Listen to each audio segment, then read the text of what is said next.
Hello, everybody. Welcome to the Real Sports Scope. I'm your host, Robert Butler, on this second day of July. I got a great show with you on for tonight.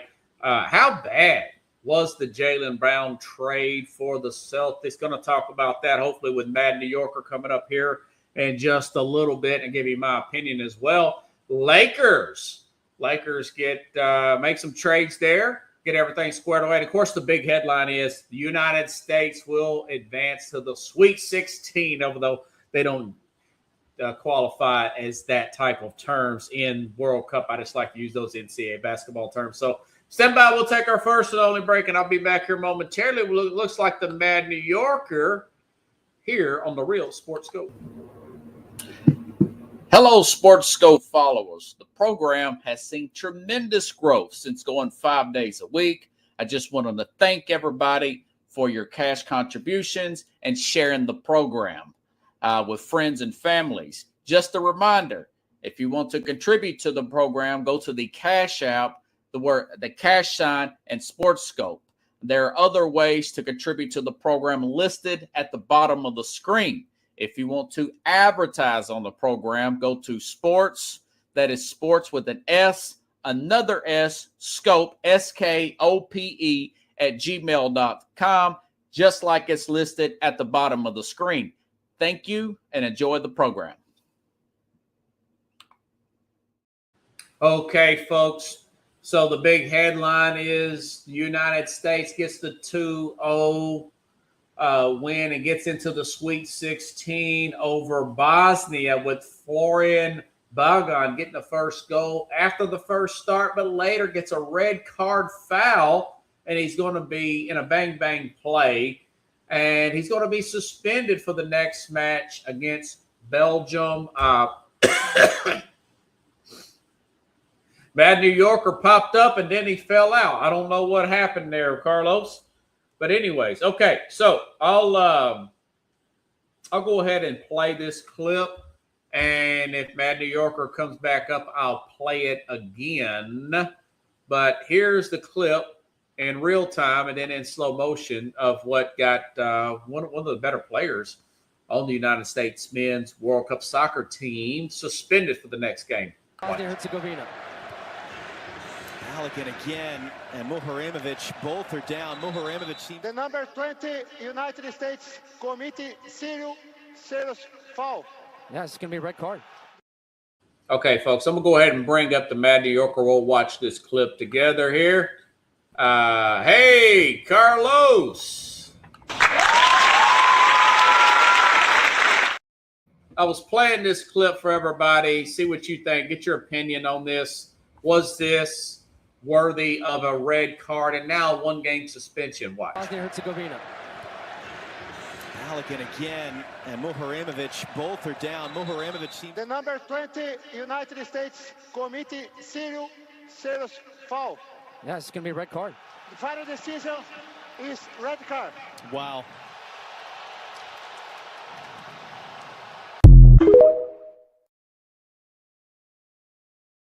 What's one more? Halligan again, and Muharremovich, both are down. Muharremovich. The number 20 United States committee, serious foul. Yeah, it's going to be a red card. The final decision is red card. Wow. I mean, it looked like a bang-bang play to me in real time. The ball's in play. They're both going for the ball. It doesn't look like a foul to me. What's your thoughts on that, man?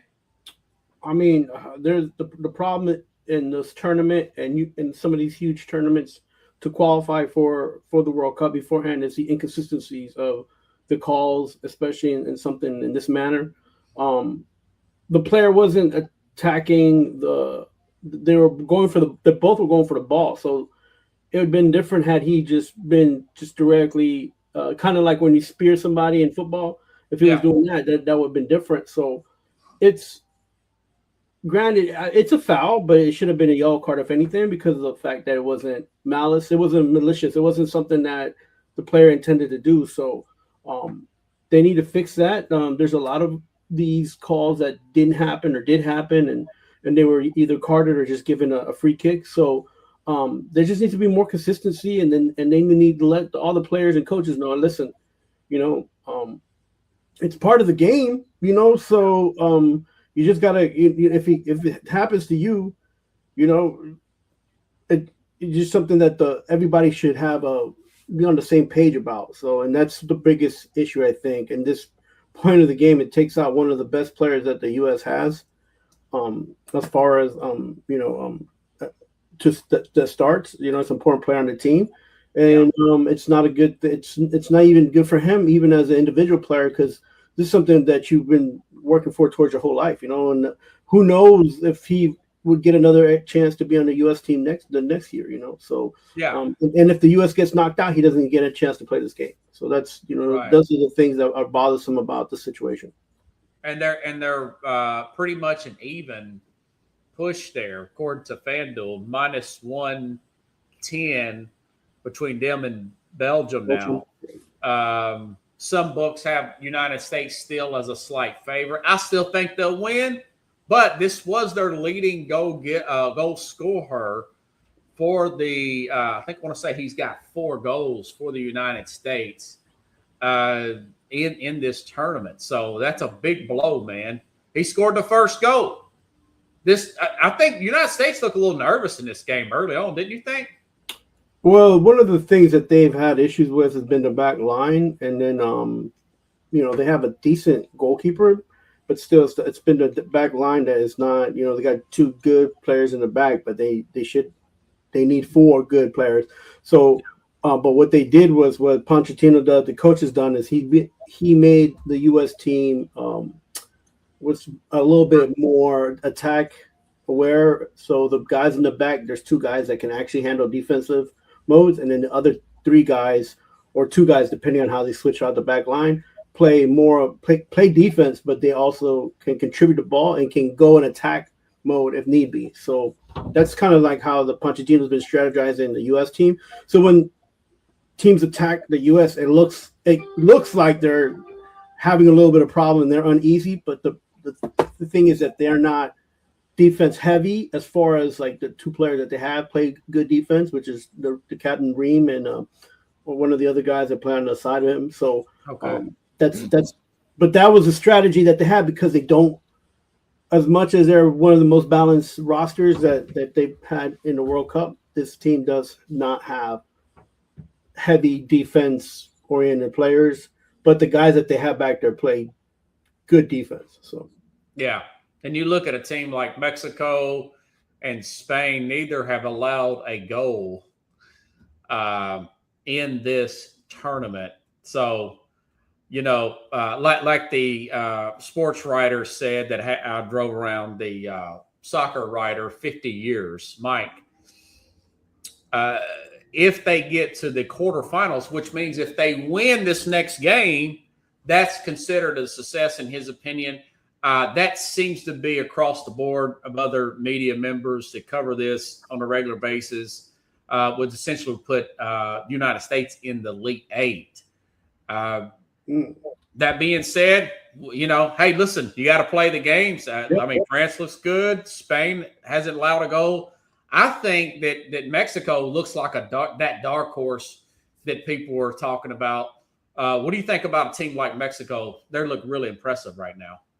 I think right now they're playing, but they're like the Seattle Seahawks in the playoffs. They're like leaning on that home base crowd, on that fan base, to give them that little extra edge, make the other team feel uncomfortable being playing on the field with them, and that's a good thing. But the problem is that you can only hold that for so long. You got to score goals, and they struggle in the second half putting things together.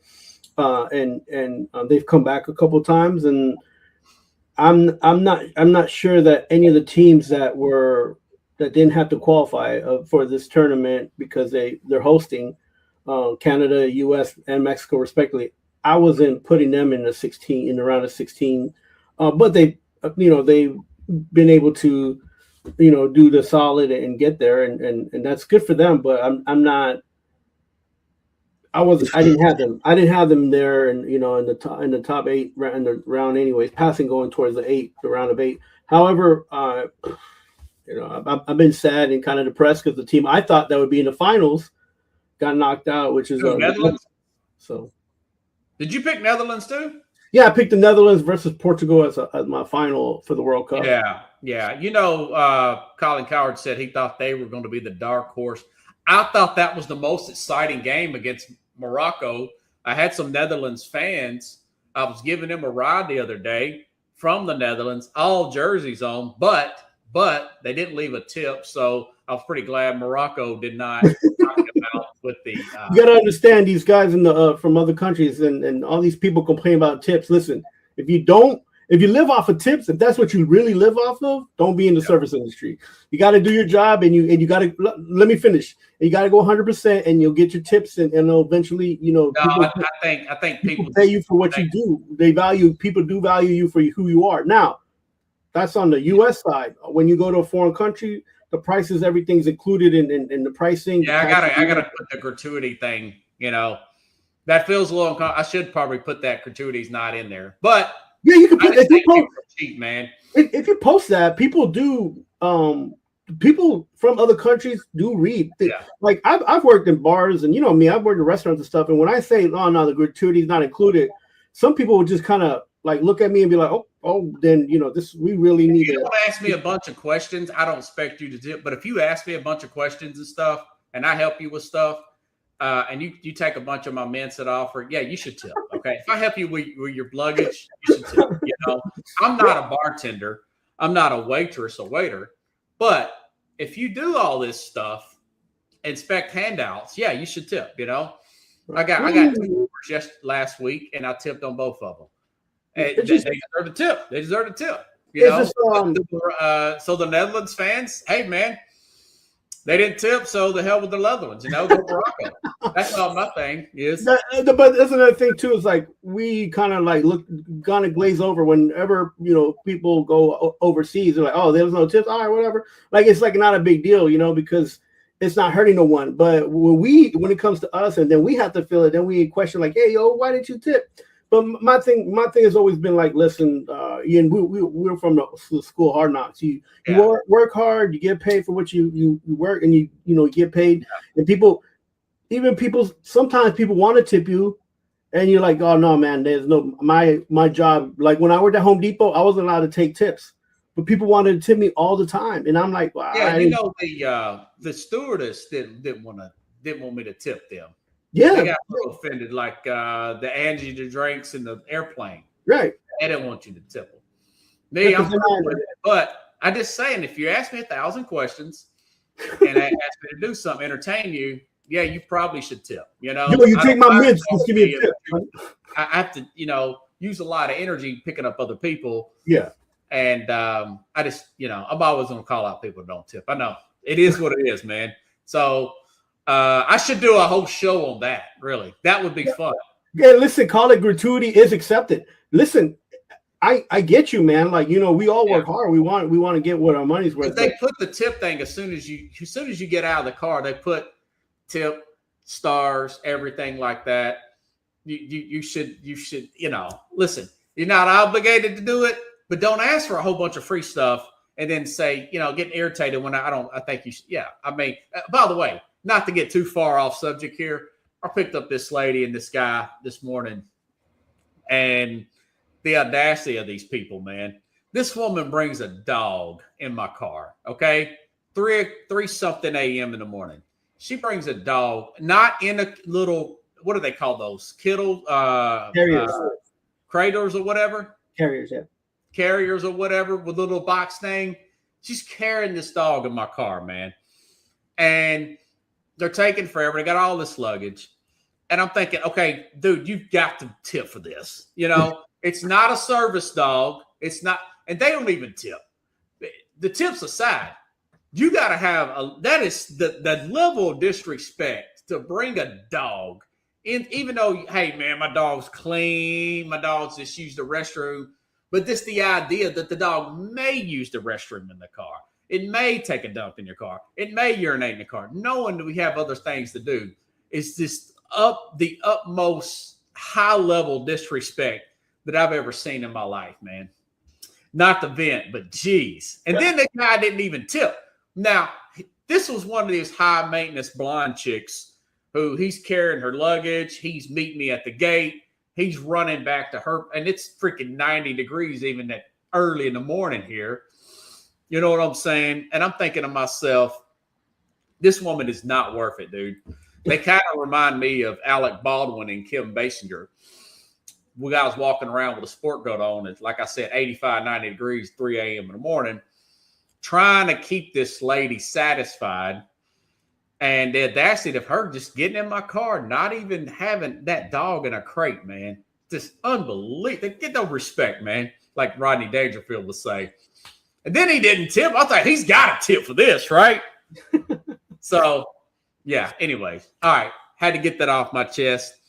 Although it made a great story from other riders who did tip. I told them about that afterwards. I said, man, what a piece of crap. But anyways, all right, man. Yeah. So that being said, Morocco, great win. I saw the little headshot to tie the game up. That was a great game. I think that was the best game of the week so far since the last time we talked, other than the United States game. And yeah, because the thing was that the Netherlands was going in there averaging 3 goals a game. So yeah, and they didn't get any, they didn't get that. So yeah, I mean, the World Cup is a good time to watch some of these. Even like right now going on, Croatia versus Portugal. That's you would think that's one of the quarterfinal games or something. So you're getting big games early in the early rounds, which is sometimes don't turn out that way, but it's been nice. It's been good. Play to the end now. There's no more ties. I love that. One more gripe about the World Cup. I don't know why they do this, but what they'll do is they'll keep the clock running in the first half, no matter what happens. If it's a foul, whatever, and then you have stoppage clock after the other 45. So right. You think the game is over with at 45 minutes, the second 45? No. So why don't you just stop the clock like we do in all the other sports, then just let it play out through the other 45 minutes? They just do things different just to do things. It's a different game, and this is just the way it's played in all the other leagues. And the reason you don't stop the clock is because it's always going to be 45 minutes, and there's really no commercials in this while the game is being played. Oh, they have the hydration breaks now. Right now they added that, and a lot of people are upset about that because then that adds that adds time to the 45 minutes, the extra stoppage time as well. So I look at it like this, because you like this. Yeah, I mean, you're talking to somebody who grew up playing the sport. I watch it. Like I'm a big fan of different teams and different leagues.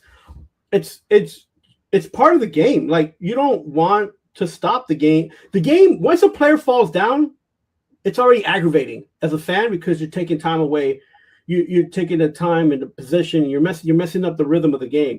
So that's just something to be like, okay, it's a get back for both teams. Don't mess around. Get to playing a game. If you guys messed around or something happened, you scored a goal, you celebrated for 5 minutes, we're gonna put the 5 minutes back onto the clock once the 45 runs out. So the runoff time, the stoppage time added, I don't have any gripes about. The hydration time, I don't have any gripes about. I'm one of those guys who saw the game in 1992. They had a Confederation Cup right before they had a FIFA World Cup in France. Unless we saw a player pass out on the field and die. The hydration thing is just smart. So I like that. Break too. Even if it is extra commercial. The only problem, the thing I dislike about it, but it's just like if a player falls down and doesn't get up for 2 minutes, it does take away from the rhythm of the game. But you know what? At the end of the day, it's the hydration break is for both teams. So figure. I'm this kind of guy. You got to play all out. Whether it's the first half or second half. And if you don't score, that's not a fault of anybody but your own teams. Like you know what I'm saying? So, it's those fouls like the US got where he was a red card because both people were going for those kind of things are obnoxious. But the others, there's a lot of things about all sports that are obnoxious.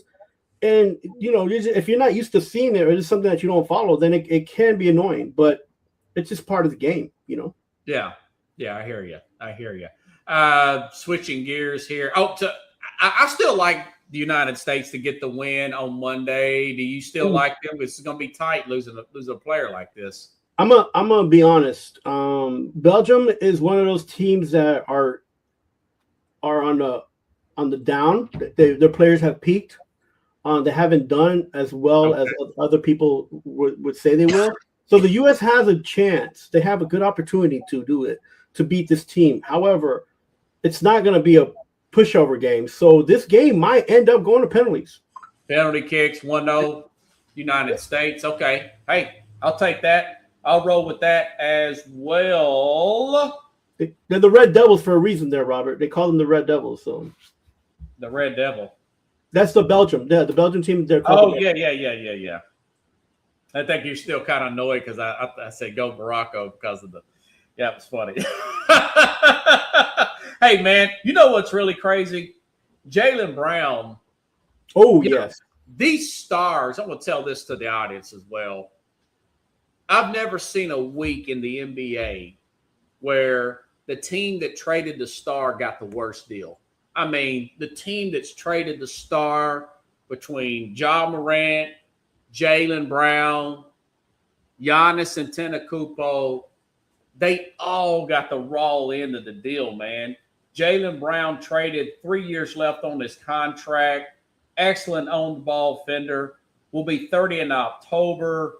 Let me look at his numbers. I want to say he's 22 points. And, I mean, just a rock-solid 22, 5 rebounds, 4.5 assists, averages between 72 and 68 games the last 4 years. He's solid. He shows up to work. He plays defense. I've got some bad news. I mean, there's some toxicity there between him and the organization. I get that. I understand that. But, folks, he was traded for Paul George, who's 36 years old. Right. 6 years difference there. 41 games in the last year, 37 the year before that, $52 million left on his contract. Yeah, there's 2 years difference. Yeah, you got the 2 first and 2 seconds. That is what 2 picks in the 20s, and then you got the 2 second rounds. It's going to be in the 40s. What difference does that make? You're in the middle of a championship window. You got Mitchell Robertson. I think this is so bad, and that if Jaylen Brown is remotely successful, like if they get to the finals or win the finals or anything of that nature, this Philadelphia team, I think this could cost Brad Stevens his job. This could be a Nico Harrison, who's the guy who traded Luka Doncic to the Lakers. I think this could have that type of effect on the Boston Celtics, in my opinion. What's your thoughts about the Jaylen Brown trade to Philadelphia? Yeah, when I heard about that, I thought that was a good pickup for Philadelphia. But I was thinking, if they're doing that, they should also, if this is the case, you have Maxey and then you should also move from Embiid. Like, he's the one that's holding you back. Yeah. So they can't give away Embiid. Yeah, I mean, if I'm Philadelphia, I'm talking to LA and I'm like, look, you can take Embiid for pennies on the dollar. Like, take him. Like, and then LA would be a better place because they already got Porzingis. He ain't gonna play 60 games. Embiid ain't gonna play 60 games. Put both of them on your roster, and you at least got a big guy all season long. Like, right? Like, and yeah, you got to pay these guys, but there's a lockout coming soon. These are all transactions. These are all like contracts that are ready to be disputed, and the union's gonna, for the team and for the league, and then the league representatives, they're all gonna go butt heads in a few weeks, months, and it doesn't look like a positive. I don't even know when the next CBA is up. It's coming up, and it's this next season coming up. It's either before the season or after the season. I can't remember. But I know it's this year for sure. It's this. So like July of 2023 runs through the 29-30 season. Yeah, but they're locking up contracts. Like, that's why they're making them 2 years, not 3 years. You know what I'm saying? They're locking up. They can be exercised by the end of the agreement by early October of 2028. Yeah, that's 2 years. Okay. Yeah, that's something. Maybe that's a good thing. You don't want to get stuck with the player, man. You don't want to get stuck with the player in a contract. You got to give him $20 million, and yeah, this whole matching up the contracts, you should be able to cut a player and be able to eat some of that money and be That'd able be to nice. move on. I mean, Embiid is the only thing that's really holding back the 76ers.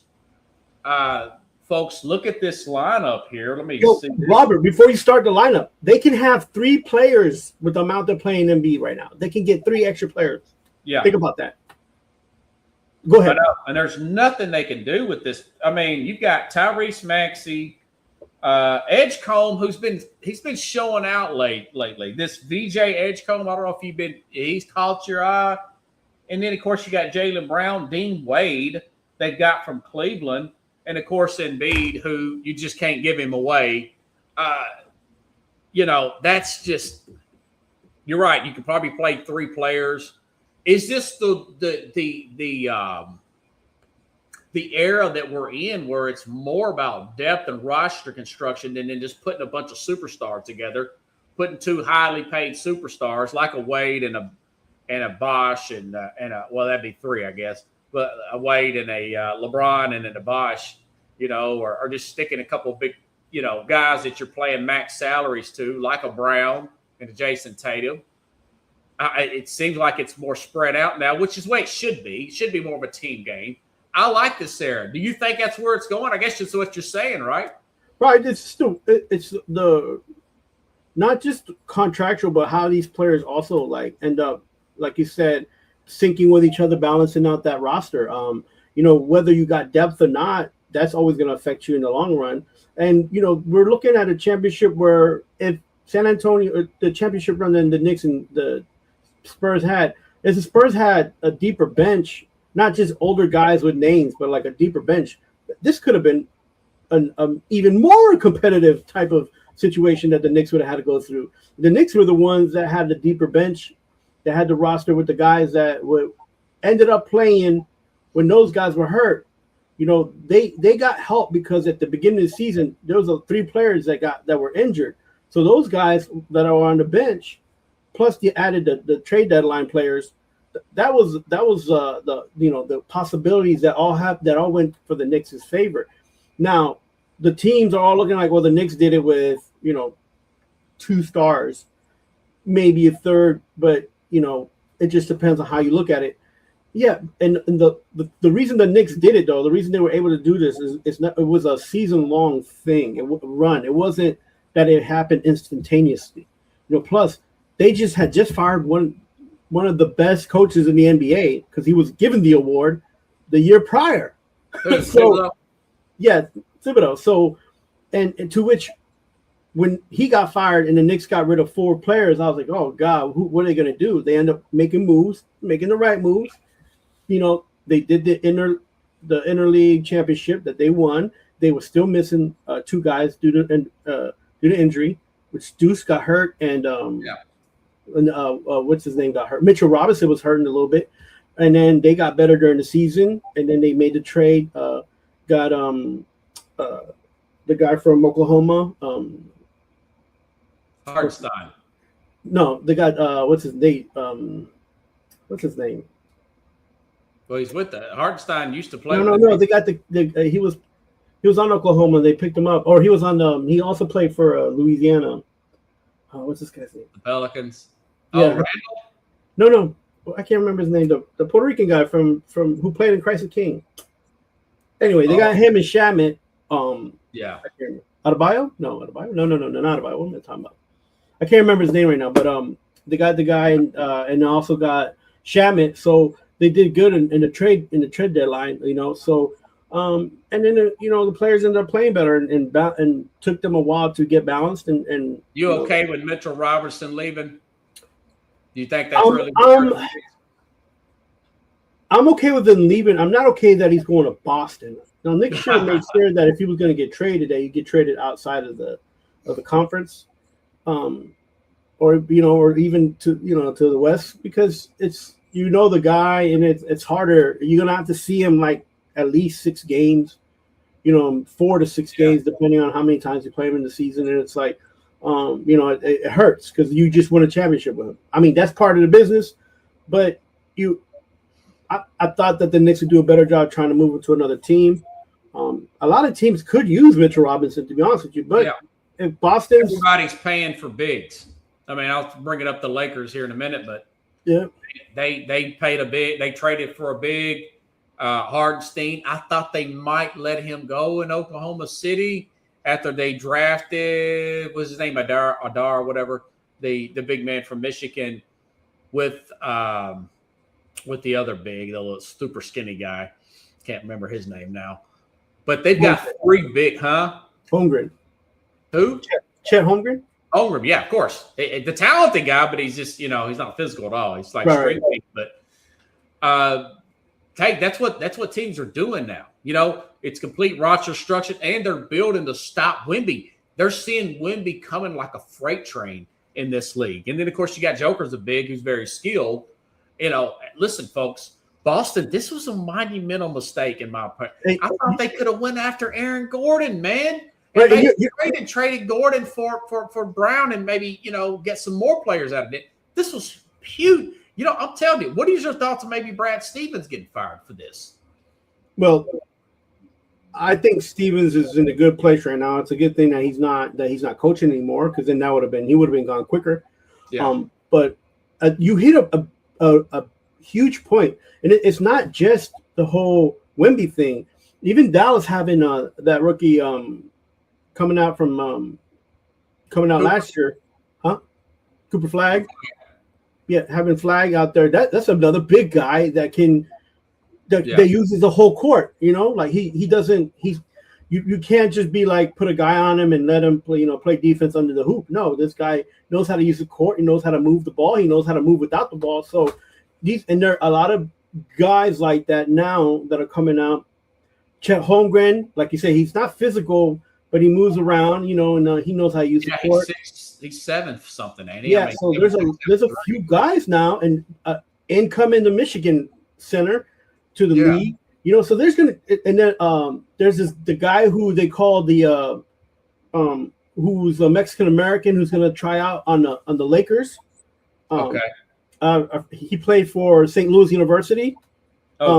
He's coming out there, and he can move. Is that the guy with those glasses? Yeah, with the goggles. Yeah, he can move. He knows how to play the game. He doesn't need the ball in his hand. He looks like a friend of mine I went to school with, Kenny. I noticed you gave me a thumbs up, Kenny. That guy reminds me of you, brother. Yeah, I mean, this guy, he's that guy's skilled, man. Yeah, the yellow Mexican guy. Oh, he's a Mexican American? Yeah, and I'm just like there are a lot of big guys who are over 6'6", don't play the center position, and you have to build your team to try to play those guys, because they're not going to be physical and hanging out under the hoop. They're going to be going around, and they can shoot three, or they can shoot the 15-footer like everybody's business. They can make passes, and so now they extend the court instead of making it shorter. They made it more wider. So you hit a good point, and it's not just a Wemby thing. So well, Joker's a big too. Wemby's super skilled. And he's scary. What do you think about? We talked about Ja Morant last week. I mean, and he got moved. Is that dude? I hope he makes a comeback. I like Ja Morant. I have not given up on him.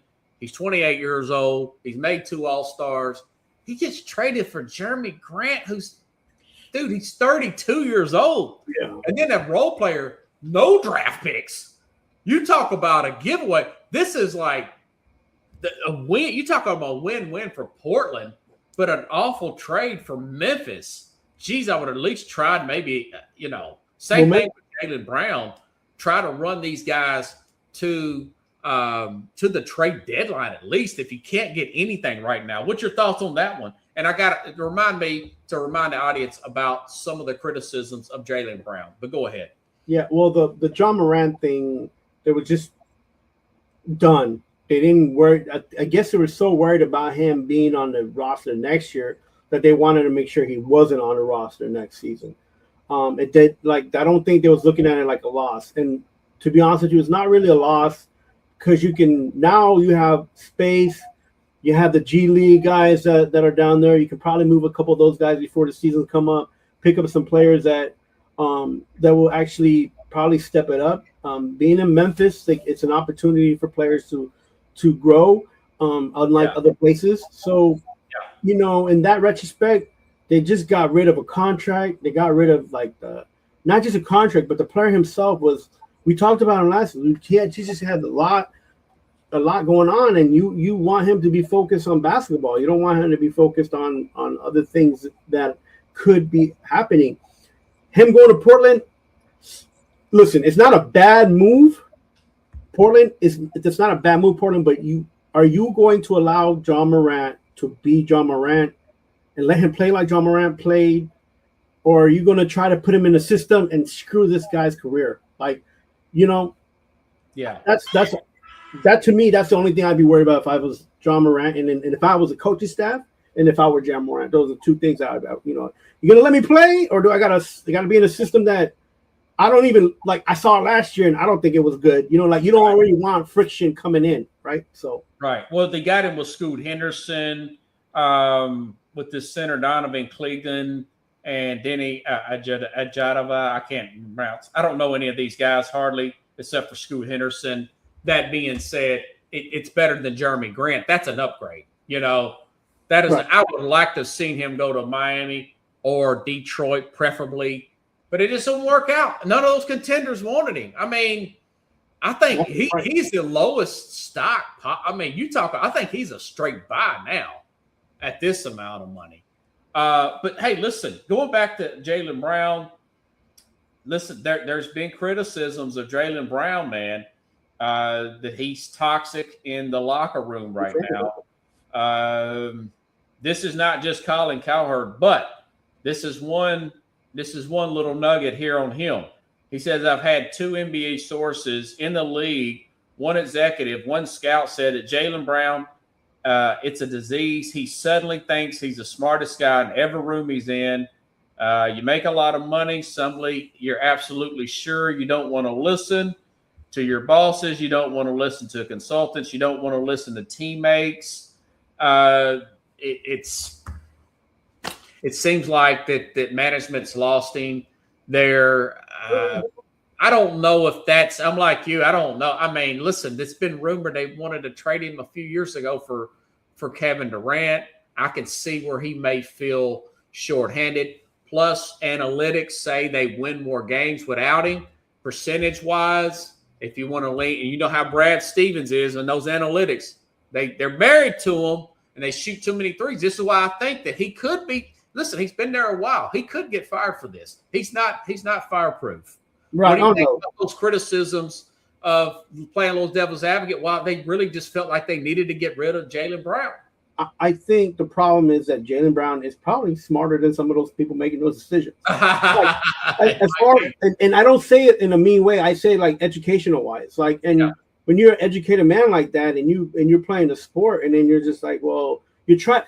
The problem is to try to make the sport itself, NBA basketball, to try to compare it to real work situation.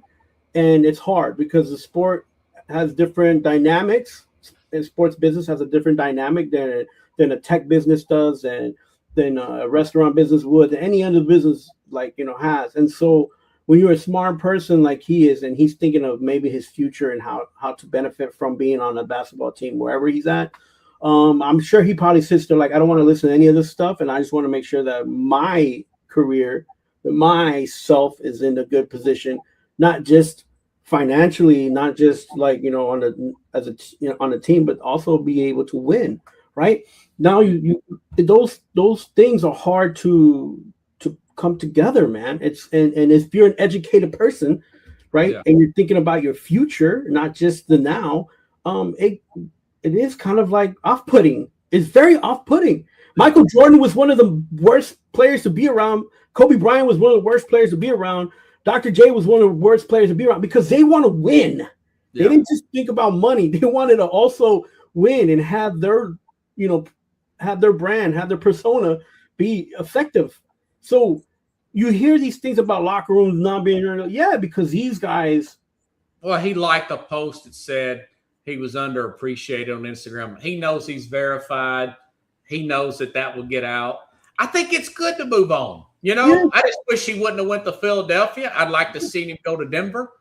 But You got to be annoyed, though, if you're Boston Celtics. I was okay with them moving on, just not to a rival for peanuts. But here's the thing, and this is what I'm not a huge Jason Tatum fan.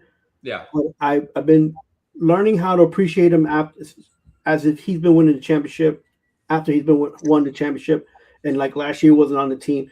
This guy is godsend for Boston, and I say it in a sense where he doesn't say much. He's very quiet. Keeps to himself. And he puts the work in and he gets the work out, and he's the face of the franchise. And all this stuff is going on with this teammate, and I'm sure he wants to keep him, right? I'm sure he's like, well, but where's the balance in that, right? Where's the balance of power in that? So I think that he didn't fight for Brown because he saw that he didn't have anything to fight for when Brown was able to take the team to the playoffs, and Jason Tatum wasn't on that roster because of his injury. So he didn't have a leg to fight on. Now, Jason Tatum's a superstar on the team. So, you're talking about, Stevens and like all these guys making decisions. This is why I say Brown was probably the smartest guy there. He took advantage of the situation and he moved, and now he's gonna get a bigger contract. But the only thing is, I'm not sure if he's going to get the opportunity to win. And I think that's where, like you said, I think that's where he's going to fall short. Yeah. We'll see what happens. Philadelphia is going to be good. This is a great trade. You trade a 36-year-old Paul George and some late picks for a guy that's going to give you a 3-year window. Even if you just said, we're going to build around Maxey and Brown. And whatever we can do with Embiid's contract. By the way, as a side note, Memphis gave Portland $1 million and John Morant. Just get this guy out of town. Out. Take Jeremy Grant and this role player. I forget, Avery something. The guy's just a role player. No picks. We'll pay for the bus ticket. We'll pay for the moving truck. Memphis is just free FedEx shipping for the next 2 seasons. Priority mail, man. Anything you want, ship for free. Just get this guy out. Please clean this guy's locker room. We want no more of the John Morant. And you're right, they're going to build around Cam Boozer. I just wish they would have got draft picks, man. If you want to go that direction, that's fine. But just don't take a bunch of players like that. But I guess they're trying to clean up their cap and, do that, go that, I remember when they got Powell and they were building around him, and they had a playoff team. Powell Gasol, yeah. They had a playoff team. And then that fell apart because they couldn't get players. But then they got Mark and then Zebo. Yeah. Zach Randolph. And then they got Mark. And they were trying to build around him, and then they couldn't get over the hump and because of the injuries. And so it was like those 2 periods of Memphis basketball, man, it was very exciting. And that's what you see now from like Orlando. You've seen that from Orlando. You've seen that from Charlotte. Yeah. These teams, man, it's very difficult to get over that hump, to get over that, Maybe it's a different story in 3 to 5 years from now when Boozer's really coming into his own and he turns into another Tim Duncan, for all we know. Not saying that, just saying possibly. If you're a Memphis fan, that would be a possibility. By the way, we talked about LeBron before. The basketball world, and air quotes, act so surprised that the Lakers really wanted to move on from LeBron. LeBron says, well, you know what? I just want to move on from the Lakers. Really, the Lakers wanted to move on from LeBron. They didn't want to insult him because they got to deal with Rich Paul. So they don't want the insult of saying they wanted that cap open. They don't need an older guy that's wanting to control things, man. That's the problem. It's all business, right? The Lakers don't want to be like, we can only give you $5 million. I know you want 8 to 10. And he's going to be like, I don't want 10. I want 20 because I'm the face of the league. And so that's the problem right there. That's the biggest issue. And the Lakers are like, we need players. We need to build our roster up. And I don't know if you can guarantee us a win. So it was, listen, the way they did it was amicable. I like it. I know it's business. Yeah. Anything LeBron chooses to do, wherever he wants to go, he'll probably get to be at. I think he should either go back to Miami or Cleveland. And somebody was saying the Knicks should call him. Like, no, the Knicks should not call him. The Knicks, there is some interest from the Knicks. That's what I've heard as well. You don't think the Knicks I think he might mess up that chemistry there. Yeah. Not even the chemistry. It's just we have the star power and celebrities like in the. So you're saying it would mess up the chemistry. And that star power is already there, so they don't need to do anything else. The team itself needs to actually get younger instead of trying to get older. The more and more players they put over the age of 30, the less of a week they can play of basketball in a playoff. How about that? Yeah. So stop thinking about selling at this point. You won a championship, you can sell anything. Look, the Knicks have been selling tickets to the Garden to fans overpriced and haven't won anything for 50 years. You think they need to bring a LeBron James to make? No. I mean, so you would be out on them going to Golden State as well? Look, I wouldn't mind seeing him in Golden State. I wouldn't mind seeing him in the Lakers. I wouldn't mind seeing him go back to Cleveland. Just don't touch New York. Don't touch Brooklyn. Just go on your merry way. Stay out of New York for. Another thing is, he's a businessman. He's not naive enough to realize that if he goes to Brooklyn or New York, how much taxes he's gonna have to pay on what he makes. Yeah. So instead of like asking for 20 million, he's got to ask for 25, 30 million. Come on, man. No. Well, he's saying he would take the league. There's some sources are saying he'll take the league minimum now to go to a contender. Well, that's fine, but I wouldn't go to Golden State. That's the AARP team of the NBA. He could solidify a team like Detroit. Yeah. Like Detroit needs a player that's consistent, and his leadership can give K. Well, they lost Tobias Harris. I'm sure they could find a way to squeeze him in. Yeah, I think a team like Detroit, if he wants to go to a contender, a team like Detroit. I still say he should go to Miami, man. I think that'd be interesting. The only problem, play the point forward. Like I heard somebody say, "Yo, LeBron, I don't want to be rude, but you still owe us championships because you didn't say not 1, not 2, not 3. You went all the way to say 9, and he owes Miami like what? You got to get up to 3 now.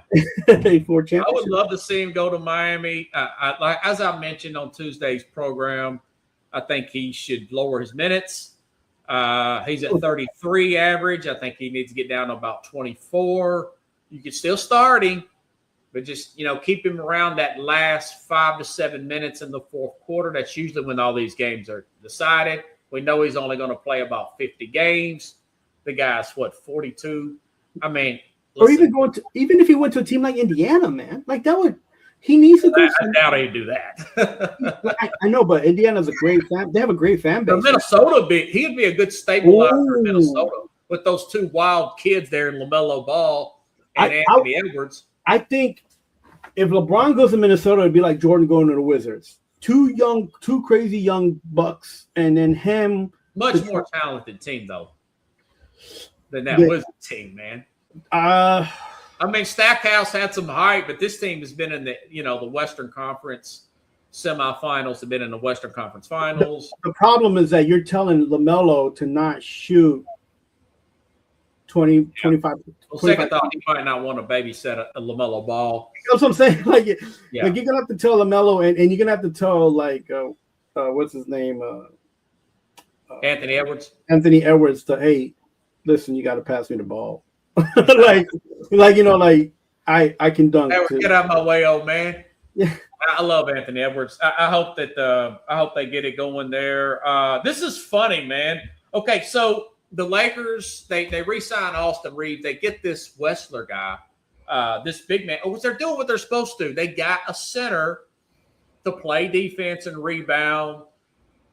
When I saw a picture of their potential starting 5 or their big 3, they're pretty pale white dudes. And, when we were kids, when you seen 3 white guys, you think slow guys, Yeah.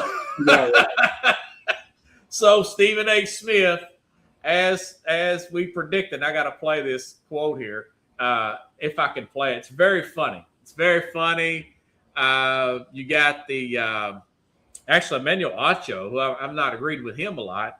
He says he called Stephen A. out for this. If I can get it, folks, I'll play it. It's very funny.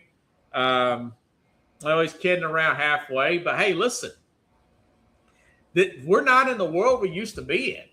You got guys like Christian McCaffrey, he was one of probably the best running back in the NFL at one time. I mean, he was the best dual threat player in the NFL. You've got a lot of guys that, black quarterbacks, whatever, they're lead the league in passing yards or whatever. They'll win the Super Bowl. But here, listen to Stephen A. This is funny. Somebody had to say it, so I'm saying. Hold on. This is the number to call. I just got to say it, yo. Where the hell the Los Angeles Lakers think they going with a bunch of white dudes?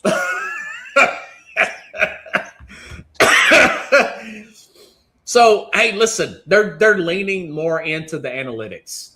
They just happen to be white. What do you think about the new Lake Nixon? They got new ownership. This is not a mom and pop franchise no more. My only gripe is, my only criticism is Luka's he's got to stay healthy the whole season. This team's going to get better. And, of course, they still got Jared Vanderbilt. He could still be in the starting lineup. He's not a white guy. So, good defender, too. They'll be better defensively.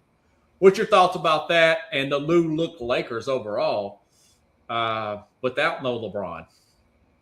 They should go out and pick up Kuminga. I mean, they need to get some guys in there that are a little bit younger. I think the Luka move was good for Dallas. And I've been Luka's a young guy, man. He's not. They got rid of Westbrook. They got rid of LeBron. Yeah. They got rid of Anthony Davis. Luka was younger than them, but Luka was playing in Europe for 3 or 4 years as a professional before he even started in the NBA. So, and those things matter because that's wear and tear on your body. And he it's not like he got a 2 or 3 years. I hope he doesn't do that again this year. I hope that he does not play for overseas again this offseason. And he did not do that last year. I think sometimes when a guy last year because he was hurt. Yeah, but he does not need to do that. He's 27. Yeah. He'll be 28 in February. And mind you, they don't play the huge 114 or 120 whatever games they play now in the NBA. But they still play hard and they still go hard at it and they still play. That should be against his contract to do that. No, I'm saying I was talking about before. He came in the NBA, he played hard games, competitive games in Europe, not including the Olympics. So if you include the Olympics, then you could. It's just he's not that age in basketball age. He's older, so I feel like if I was the Lakers, the moves that they're making are okay, but also bring in some younger guys who were championship winners in college basketball. They don't have any draft picks for 7 years. I mean, so this new ownership is slowly cleaning up the mess that Jenny Buss and her people made. And Pelinka made. A minute. But Luka's got to remain in shape. He's got to watch his minutes. I do think the fact that it's his second year there, his second year being in shape like he was, I think he's going to have a much better – you don't want LeBron's hand on that team. You don't want him controlling J.J. Redick. You don't want him pushing management to make certain trades and all that. You want management to do that stuff, Look at your guy, Leon Rose. Look at Sam Presti. I mean, it's 80%, man. It's 80% player personnel people. Now, you look at Brad Stevens – he's going to get the blame for this. Yeah, and you also take the heat for that too if it goes the other way. Look at Derrick Rose. He got fired. You mentioned Rose here in New York, and I was not on that boat, man. I was like, I wasn't really sure about him either. And I'm not going to lie, I'm here, and I always say it, but when I was wrong, But I think the Villanova 4, the 3, whatever it ended up being, Villanova 3, then. What that ended up doing was, and I was against it. Major gamble. Yeah. Yeah, that was a huge, exactly. And I was against it because I was like, man, these guys aren't in college anymore. They're older men. And so, and they want to go away from being championship. You want to be a championship in NBA. You don't want to be like, I was a college champion. Like, it's not that it's a bad thing. It's just if you're a winner, you want to just keep winning as you get older. You want to win other things, and you don't want to be known as that. I won in college, because then at the end of the day, it's like, yeah, okay, so did you win in the NBA? So that's why everybody's going to question your legacy or whatever. So that's why I was like not sure about that whole situation, and it ended up working. But that was a gamble, like you said, and so what are the Lakers? What can the Lakers' new ownership do? Is you put up with what you got, because you ain't got much to work with, but you got a $1 billion business. You're gonna make money no matter what. It's the same ownership that owned the Dodgers, and they're doing pretty good, man. They're going to be okay, because I got 2 world champions. They're going to be because it's part of the Magic team and the whole the guys. They're going to be okay because they still have people in there that know about basketball, that know about championship.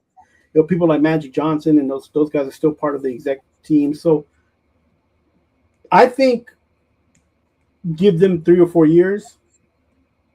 Yeah. I don't think just because they have Luka, they're just going to be right in there. Just like giving Dallas Cooper Flag, I don't think just because you have Cooper Flag, you're going to go straight to a playoff run. Like these are things that have to happen. That they have to get the pieces around them. And I'm still shocked that Dusty May took that job, but we'll see. Maybe Cooper Flag does work out, and maybe the pieces around him work out. I do like Lively. If Lively can stay healthy a whole season, those are 2 pieces I know that can work. Cooper Flag and Derek Lively.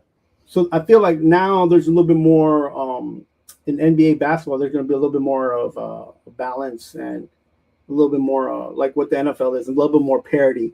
So it's good. I like it. Yeah, it was like the West for like 10 years, bro. It's like, oh my god. Yeah. We have 8 straight champions. Anything else you need to plug? Man, it's hot in New York. If you got the opportunity, do not come to New York. No, I'm just kidding. No, listen. This World Cup is made. I'm happy for all the fans that came to New York. Yeah, we appreciate you. I'm sorry that it's a mess, because it is a mess up here. People are staying in New York and they're traveling to New Jersey, and it's become a little bit more expensive than they thought it would. But I'm glad that they made the trip. I'm glad they supported their country. This is a great tournament every 4 years. It's not every day. Listen, you back your team, and if they fall, then the tournament's still there, and then just have fun with it. And baseball is going on right now. These basketball is going to start the summer league soon. You got the Big 3 game break coming up for baseball. Yeah, I didn't even get to the WNBA stuff. Maybe we'll talk about that next week with the Caitlin Clark getting drilled. And go ahead. By the way, I talked about that. Sophia Cunningham, she's an internet meme in her own right. Oh my gosh! I didn't get to Taryn Arnold's story. I just think there's not enough topics when this World Cup is so big right now. Yeah, and I just want to say real quick to end with the WNBA. Listen, those kind of things are going to happen, and that all it does is feed into what you'd be missing if you don't watch a WNBA game. Like they're just as good as players as the men. They play different. They have a different support system, and as men, it's hard to watch women leagues, women in college, but it's still competitive. It's still ultra competitive, and I feel like those things need to happen so more women can go out and support women's sports, and it not just be men having to try to carry that because it's sports, right? Like, and that's good, and especially for the younger generation. Yeah, something, and I'll try to get back to that once this other stuff calms down, the World Cup calms down, and then free agency kind of settles in. We'll get back to those storylines. I know Asia Wilson's having a great season, well of a player. Clark is my whole take on her, man. They got to win more, man. I mean, they want to be relevant. I mean, we like what you did in college. I know you're a 7 seed. We know you're getting roughed up, getting singled out. At the end of the day, you got to start winning some more games and get playoffs and to be more relevant. In my opinion, none of the other media wants to say that. They just want to wave the flag about, hey, listen, I like her and everything, but I'm all about winning, man. Yeah, that's why I think the Liberty have always set themselves up to be like not just contenders, but to be in the playoffs. Yeah. Not just to be And they're competitive. in the playoffs if it started. It's still early in their season. Yeah, no, but I like that they're always got depth. They might have one or two great players or good players, but then they have that depth where they Indiana or the Oh, Lakers? no, the Liberty. The Liberty. So, yeah, they keep putting themselves in positions to be always contending, which is awesome. All right. Well said, Mad New Yorker, everybody. Appreciate you coming on, buddy. Have a good night, man. And everybody, please, if you have not subscribed to the program, you saw I've got my decals out there. Subscribe at the Real Sports Scope YouTube channel or everywhere you may see at the Real Sports Scope. You know the logo. Have a good week, everybody. I will see you probably Monday or Tuesday. Check local listings, and I'll make announcements when I'll be live again. So see ya. Have a good one. Go United States.